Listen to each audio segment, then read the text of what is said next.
fix America's cities and doesn't care where the work starts, as long as it's in cities run by Democrats. But other than that, he's not picky. This is just another day.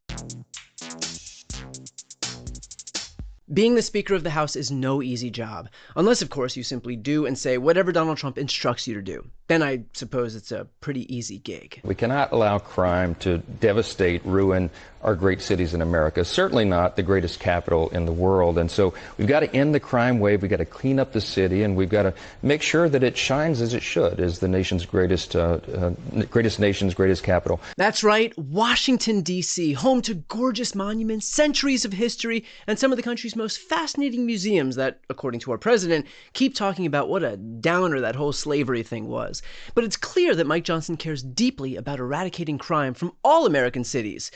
Well, maybe not all. We have to address the crime problem in any city where it's a problem like that. And in large cities like in Chicago, as you mentioned, that would be a big help there. I was there just 2 days ago, and it's a serious, serious problem. They don't even report murders on the evening news in Chicago anymore because it's so common. Yep, we've heard it 1,000 times. Chicago news broadcasts are so over reporting on crime. All they do now is spend a half hour every night talking about how Kayla Williams looks this season and how Bob Fosse's Chicago really captured the essence of the city. I mean, sure, there was this from yesterday's broadcast of Chicago's local news. Police remain here on scene in this vacant lot where they say the shooting unfolded following a large fight. Yeah, I guess Mike Johnson missed that one. Not his fault, though. You know how terrible the reception is up Trump's ass. Now, Chicago just so happens to be top of mind for folks ever since Trump's marathon cabinet meeting this week, where he really Jewish-mothered Governor Pritzker's lack of reaching out for help. It'd be nice if they'd call and they'd say, would you do it? Would it hurt to pick up the phone? Mr. Big Shot too busy to ask me for an unconstitutional power grab? But with Trump's eyes set on Chicago and his inevitable dispatch of the National Guard there, one would think he would at least make an effort to coordinate with local officials so this could be as productive as possible. Right? The mayor said this morning that there's still been no communication from the White House, and Alderman Brian Hopkins said during his briefing many people wanted to know how much advance warning Chicago might get if the Guard does come here. The answer? Not much. Yeah, but isn't that what makes it so exciting? It's like a surprise party for your entire city. You think it's just a normal night, you're just meeting your friends for a few drinks at the bar after work, but then the minute you open up your door, surprise! Armed members of our military have been mobilized and sent to your town for partisan purposes. But back to Speaker of the House and Louisiana's own chronic never-masturbator Mike Johnson. If he's so passionate about fixing America's cities, how come he's not thinking about his hometown? And I'm not the only one asking this. Gavin Newsom actually had the same question. He name-dropped you personally yesterday, essentially trying to say that crime is worse in Louisiana than it is in California. Real quick, just want to make a point. Gavin Newsom is not trying to say those facts. He did say those facts. That's how facts work. So did anchors, journalists, and all the other people that care about the truth. But let's hear him out. If he is to invest in crime suppression, I hope the President of the United States would look at the facts. Just consider Speaker Johnson's state and district. Just look at the murder rate. That's nearly 4 times higher than California's in Louisiana. Have at it.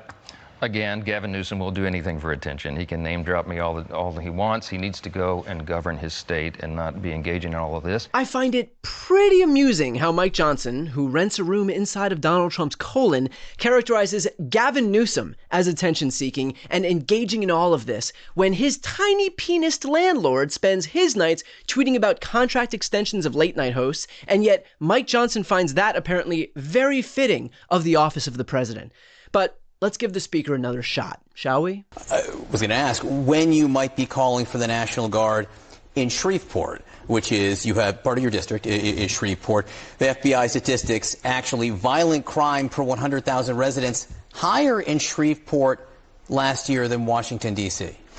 There's a lot of good work that's been done. There's a lot of reasons for that, but we have a Democrat DA there who has not been prosecuting crime as some other more aggressive DAs have around the country. Soros funded that individual to be elected. I'm sorry, in all your garbled Soros-linked Democrat blaming, I didn't catch your reason as to why you think the National Guard shouldn't come into your town when the crime rate is higher than D.C.'s. So would the Guard help? If the Guard can help in D.C., The president has said he wants to send the Guard to Chicago and other places. Why not Shreveport? I don't know. That's not my call.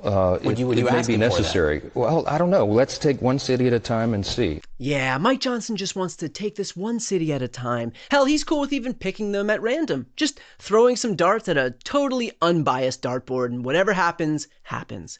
The truth is, Mike Johnson's intentionally false and long-winded rhetoric is the exact reason Democrats have to use every tool in their tool belt to fight back against the Republican agenda. Mike Johnson, Donald Trump, and everyone else in the autocratic get-along gang are bad faith negotiators. When Speaker Johnson vomits out a word salad and deflects from questions actually being asked, it is because there's no logical explanation for his actions. Just like the Speaker does with all of that masturbation monitoring with his son, Mike is showing us his hand. Look, I know how much the Republican Party seems to hate math that doesn't hew in their favor, but this really is the simplest of equations that's hard to refute. If Mike wants to stop crime in our cities, and Mike's city has a lot of crime, that equates to Mike wanting the National Guard in his city. Full stop. No meandering sentences with caveats and loopholes. Don't even need a fancy calculator to figure it out. It is just simple, irrefutable math. But Johnson and his party aren't interested in what's true, the same way they're not interested in what's actually good for our cities, our states, or our country as a whole. This is all about maintaining their grip on power, and they will do whatever it takes to make that happen. Under Donald Trump's, well, I don't want to say leadership, so let's just call it dictatorial directive, Republicans have abandoned any effort at bipartisanship, they've ceded all legislative power to the executive branch, and they've thrown out one of their party's core principles, respecting states' rights. The GOP has allowed this president to consolidate so much power, I bet if Donald Trump asked Mike Johnson to help him protect a pedophile and sex trafficker by putting up roadblocks to any information getting out there, he would do that too. Oh wait, he did. Mike Johnson isn't looking to address crime any more than he's looking to streamline Medicaid or provide tax cuts to everyday Americans. All he really wants to do is militarize the streets of Democrat-led cities, kick 17 million people off Medicaid, and provide tax cuts to millionaires. So all those lies he continues to spew, they're nothing more than another piece of proof that what we are witnessing is essentially one big Republican jerk-off.